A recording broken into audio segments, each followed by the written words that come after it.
अस्सलाम वालेकुम। आज की इस खास दीनी वजाहत में आपका इस्तकबाल है। देखिए, आज हम एक बहुत ही दिलचस्प रूहानी सफ़र पर निकलने वाले हैं। एक ऐसा सफ़र जो मॉडर्न दौर की इस भौतिकवादी सोच यानी मटीरियलिज्म से शुरू होकर कुरान की एक बहुत ही गहरी और अंदर तक हिला देने वाली सच्चाई तक जाता है। आजकल हर तरफ इंसान को लगता है कि उसकी दौलत, उसका बैंक बैलेंस और उसकी ताकत ही सब कुछ है। लेकिन क्या वाकई ऐसा है? आज हम कुरान पाक की दो अजीम सूरतों, सूरा सबा और सूरा फातिर के जरिए असली दौलत और ताकत के इस अनोखे विरोधाभास को समझेंगे। ये इल्मी सफ़र हमें इंसानी अहंकार से निकालकर सीधे अल्लाह के खौफ और उसकी अजमत तक ले जाएगा। तो चलिए, बिना किसी देरी के इस सफ़र की शुरुआत करते हैं। आजकल हर तरफ बस एक ही बात का शोर है, सेल्फ मेड होना। हर इंसान खुद को पूरी तरह आज़ाद, आत्मनिर्भर और अपनी तकदीर का इकलौता मालिक समझना चाहता है। लेकिन जरा रुककर सोचिए, क्या ये सिर्फ एक बहुत बड़ा धोखा नहीं है? क्या हम खुद को मुकम्मल और किसी का मोहताज ना समझकर असलियत से ही बगावत तो नहीं कर रहे? हकीकत तो ये है कि हमारी सबसे बड़ी ताकत हमारी इस झूठी आज़ादी में नहीं है, बल्कि अपने खालिक यानी अल्लाह के सामने अपनी मुकम्मल मोहताजी को दिल से तस्लीम करने में है। इंसान की फितरत ही मोहताजी है, और यकीन मानिए, जब हम इस बात को मान लेते हैं तो असल सुकून के दरवाजे अपने आप खुल जाते हैं। अब देखिए, इल्म हासिल करना एक मुसलसल सफ़र है जो कभी रुकना नहीं चाहिए। अगर आपको कुरान की हिकमत और उसकी बातों को गहराई से समझने की ये रूहानी वजाहत पसंद आ रही है तो हमारे साथ इस सफ़र में ज़रूर जुड़ें। नीचे जो सब्सक्राइब का आइकन है बस उसे क्लिक कर लीजिए ताकि ये इल्मी सिलसिला आगे भी यूं ही हमारे और आपके बीच जारी रहे। तो चलिए, अब इस मौजू में थोड़ी गहराई में उतरते हैं। बात करते हैं सूरह सबा की और समझते हैं कि खुशहाली की आजमाइश और अमली शुक्र का असल में क्या मतलब है। सूरह सबा कोई महज कदीम वाक़या या पुरानी कहानी नहीं है, बल्कि ये हमारे लिए एक बहुत बड़ा वेकअप कॉल है। एक तरफ हज़रत दाऊद अलैहिस्सलाम और उनके ख़ानदान की मिसाल है, जिन्हें अल्लाह ने बेपनाह नेमतें दी, बहुत बड़ी हुकूमत दी, और इसके जवाब में उन्होंने क्या किया?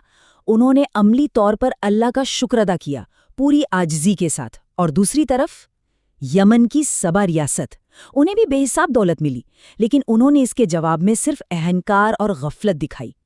ये तुलना हमें सोचने पर मजबूर करती है कि जब अल्लाह किसी कौम को नेमतों से नवाजता है तो वो असल में उनका इम्तिहान ले रहा होता है। सबा की कौम की खुशहाली कोई मामूली बात नहीं थी। जरा तसव्वुर कीजिए, उनके पास मारिब डैम जैसा इंजीनियरिंग का एक मास्टरपीस था जिसने उनके पूरे इलाके को दो अजीम और हरे भरे बागों में तब्दील कर दिया था। वो मीलों तक साए में चल सकते थे। लेकिन जब इंसान के पास सब कुछ आ जाता है तो अक्सर वो भूल जाता है कि ये सब अता करने वाला कौन है। उन्होंने नाशुक्री की, अकड़ दिखाई और अपने रब से मुंह मोड़ लिया। और फिर नतीजा क्या हुआ? अल्लाह ने एक भयानक सैलाब भेजा जिसने पल भर में उनके डैम को तोड़ दिया और उन लहलहाते बागों को बंजर जमीन में बदल दिया। ये वाकया इस बात की पुख्ता दलील है कि नेमतें कोई परमानेंट हक नहीं है, वो एक आजमाइश है जिन्हें नाशुक्री से पल भर में छीना जा सकता है। कुरान की ये आयत सीधे दिल पर लगती है। हम अक्सर क्या समझते हैं? यही कि शुक्र सिर्फ दिल का एक एहसास है या बस ज़बान से अल्हम्दुलिल्लाह कह देना काफ़ी है। लेकिन नहीं, अल्लाह ताला ने हज़रत दाऊद के ख़ानदान से साफ फरमाया कि शुक्र को एक अमल बनाओ। शुक्र एक एक्शन है। अगर दौलत मिली है तो उसे नेकी में खर्च करना शुक्र है। अगर सेहत मिली है तो उससे दूसरों के काम आना शुक्र है। और इसी आयत में अल्लाह एक बहुत ही गहरी हकीकत भी याद दिलाता है कि उसके बंदों में हकीकी शुक्रगुजार यानी कलील या बहुत कम लोग ही होते हैं। हमें पूरी कोशिश करनी चाहिए कि हम उस कलील गिरोह में शामिल हो सकें। हमारी आज की दुनिया कामयाबी को हमेशा बैंक बैलेंस, रुतबे या बड़े खानदान से तोलती है ना? लेकिन ये आयत दुनिया के इन तमाम पैमानों को पूरी तरह चकनाचूर कर देती है। अल्लाह के नज़दीक आपकी अहमियत आपकी दौलत या आपकी औलाद से बिल्कुल नहीं बढ़ती। अल्लाह के करीब जाने का सिर्फ और सिर्फ एक ही रास्ता है, और वो है पुख्ता ईमान और नेक अमल। ये आयत उन तमाम लोगों के लिए एक बहुत बड़ी तसल्ली है जो शायद दुनियावी एतबार से इतने अमीर न हों, लेकिन जिनका दिल ईमान से पूरी तरह रोशन है। चलिए, अब हम तारीख के इन पन्नों से निकलकर सीधे कायनात की दलीलों की तरफ मुड़ते हैं। बात करते हैं सूरह फातिर की, जो खालिक और इंसानी मोहताजी का एक बेमिसाल बयान है। सूरह फातिर असल में हमारे इंसानी गुरूर और अहंकार का सबसे बेहतरीन रूहानी इलाज है। ज़रा अल्लाह के इस खूबसूरत नाम फातिर की भाषाई गहराई पर गौर तो कीजिए। फातिर का मतलब सिर्फ बनाना नहीं है, اس کا مطلب ہے کسی چیز کو بالکل شونیہ سے یعنی نتھنگنس سے پہلی بار وجود میں لانا، بنا کسی پرانے ماڈل کے اپنی بے مثال تخلیقی قوت سے کائنات کو چیر کر پیدا کرنا۔ یہ نام اللہ کی اس بے مثال کاریگری کو ظاہر کرتا ہے جس کا کوئی بھی ثانی نہیں ہے۔ اسے ہم دا گریٹ ریورسل کہہ سکتے ہیں۔ ہوتا کیا ہے کہ انسان ساری زندگی خود کو غنی یعنی بے نیاز اور آتم نربھر ثابت کرنے کی جدوجہد میں لگا رہتا ہے، لیکن حقیقت یہ ہے کہ ہمارا اصل وجود صرف فقر یعنی مکمل محتاجی ہے۔ ہم اپنی ایک ایک سانس کے لیے اللہ کے محتاج ہیں، اور دوسری طرف اللہ کی ذات ہے جو مکمل طور پر غنی ہے، جسے کسی چیز کی کسی کی کوئی حاجت نہیں۔ جب ہم اپنی اس محتاجی کو دل سے تسلیم کر لیتے ہیں، یقین مانیے تبھی ہمیں حقیقی سکون ملتا ہے۔ یہ آیت ہمارے ایگو، ہمارے اہنکار پر کسی بھاری پتھر کی طرح وار کرتی ہے۔ قرآن اتنے سیدھے اور صاف لفظوں میں انسان کی اس جھوٹی آزادی اور آتم نربھرتا کے دھوکے کو توڑتا ہے۔ یہ پوری انسانیت کو مخاطب کر کے کہہ رہا ہے کہ ہماری اصلیت صرف اور صرف محتاجی ہے۔ اور مزے کی بات دیکھیے، یہی ہماری سب سے بڑی طاقت بھی ہے، کیونکہ جب ہم سب سے بڑے بے نیاز کے سامنے اپنی محتاجی کا اقرار کرتے ہیں تو وہ رب ہمیں دنیا کی ہر محتاجی سے ہمیشہ کے لیے آزاد کر دیتا ہے۔ آئیے اب اس بات پر غور کرتے ہیں کہ اللہ صرف ایک خالق ہی نہیں بلکہ ایک عظیم مصور یعنی ایک ڈیوائن آرٹسٹ بھی ہے۔ سورہ فاطر ہمیں کائنات کے اس خوبصورت کینوس کی طرف لے جاتی ہے۔ ذرا دیکھیے، مختلف رنگوں کے پھل، پہاڑوں کے اندر سفید، لال اور گہرے کالے رنگ کی وہ خوبصورت لکیریں، اور خود ہم انسانوں کے اندر رنگوں اور زبانوں کا یہ اختلاف۔ کیا یہ سب محض اتفاق ہے؟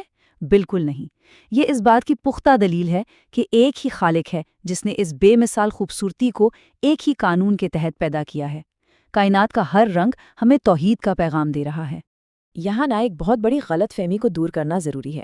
اکثر ہم سمجھتے ہیں کہ علم والے یا علماء سے مراد صرف وہ لوگ ہیں جو مذہبی کتابیں پڑھتے ہیں، لیکن اصل میں اس آیت کا مقصد بہت وسیع ہے۔